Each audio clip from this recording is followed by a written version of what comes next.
जय गुरुदेव।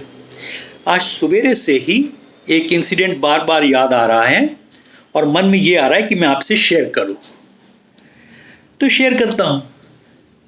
अच्छा, आपको मालूम है ना कि आर्ट ऑफ लिविंग में जो बोलते हैं हो जाता है। चलिए शेयर करते हैं इंसिडेंट। ये इंसिडेंट उस समय का है जबकि दशहरे का पीरियड था और उस समय 6 डेज की वर्कशॉप होती थी। And I got an opportunity to conduct this workshop in GK1 enclave. GK1 enclave में, जिसके यहाँ पे ये बेसमेंट में था, बहुत बड़ी 500 गज की कोठी थी। मतलब वहाँ पे कॉरिडोर में ऐसे चल के जाते थे, फिर इस तरीके से आगे जाते थे, फिर 2-4 स्टेप नीचे उतर के बेसमेंट शुरू होती थी।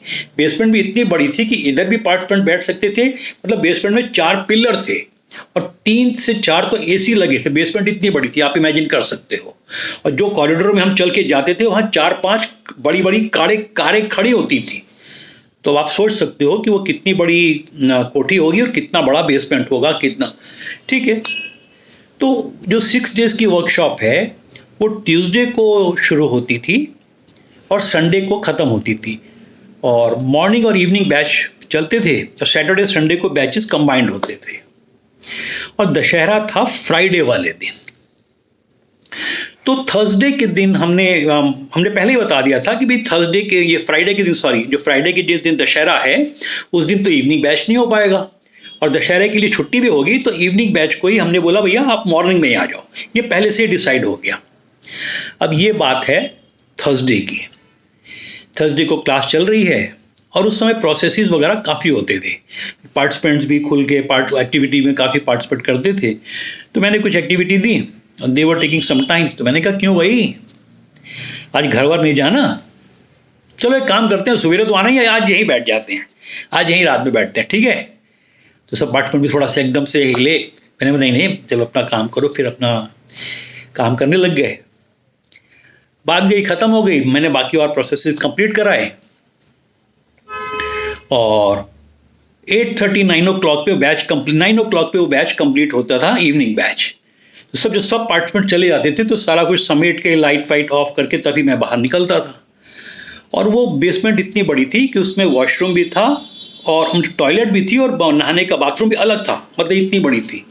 तो सब कुछ समेटने के बाद मैं वॉशरूम गया। तो मैंने कहा चलो अब बाहर जाते हैं। और जैसे बाहर जाते हैं तो जैसे ही मैं बाहर निकला तो मैंने नोटिस किया कि वो जो पार्टिसिपेंट गए उन्होंने मुझे लॉक कर दिया। अरे बाप रे बाप। और मैं चिल्ला रहा हूँ, ये खुरगी कैसे हो गया। मैं थोड़ा सा घबरा गया बिल्कुल। मैं मोबाइल देख रहा हूँ तो मोबाइल का नेटवर्क वहाँ बेसमेंट में आ ही नहीं रहा। चिल्ला रहा हूँ तो सिक्योरिटी गार्ड तो वो आगे जाके बैठा, कहीं आवाज़ ही नहीं सुनाई पड़ रही। फिर मैंने कहा कि यार हो सकता है घर वाले यहाँ आ जाएं या क्या हो। मैंने कहा आज तो रात यही रुकनी पड़ेगी भैया, अब तो ये हो गए।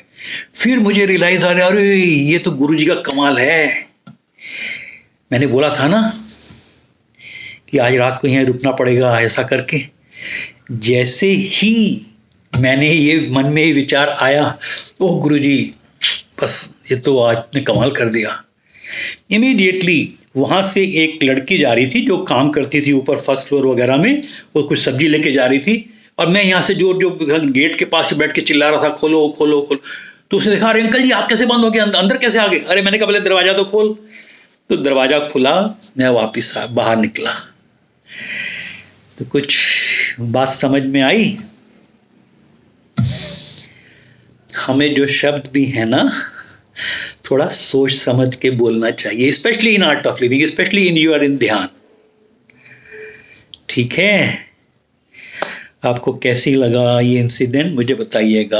और मैं वो भी शेयर करूंगा कि बोला तो बोला और हमने अगर कभी मन में सोच भी लिया वो भी हो गया, उससे तो और रोंगटे खड़े हो जाते हैं। तो we need to be very careful. जो हम मुंह से अपने शब्द निकालें, we should be very careful, right. जय गुरुदेव।